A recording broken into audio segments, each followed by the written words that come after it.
ZPTC నుంచి ముఖ్యమంత్రి వరకు రేవంత్ రెడ్డి రాజకీయ ప్రస్థానం 20 ఏళ్లు పూర్తి చేసుకుంది. ఈ ప్రత్యేక సందర్భాన్ని గుర్తు చేసుకుంటూ సీఎం రేవంత్ రెడ్డి ఎక్స్ వేదికగా భావోద్వేగమైన పోస్ట్ పెట్టారు.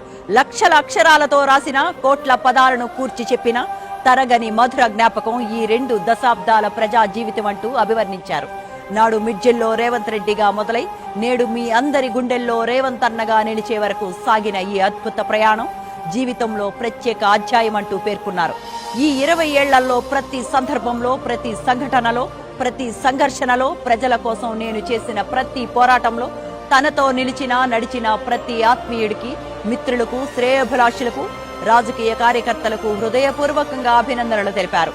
ఇదే స్ఫూర్తితో ప్రజలకు మరింత సేవ చేయాలన్న ఆర్తితో మీ అందరి ఆశీర్వాద బలంతో భవిష్యత్తులో తెలంగాణ పునర్నిర్మాణ శ్రామికుడిగా, ప్రజల ఆకాంక్షలను నెరవేర్చే సేవకుడిగా, అన్నింటికీ మించి రేవంత్ అన్నగా మీ హృదయాల్లో నా స్థానాన్ని మరింత సుస్థిరం చేసుకుంటానని మాట ఇస్తున్నానన్నారు.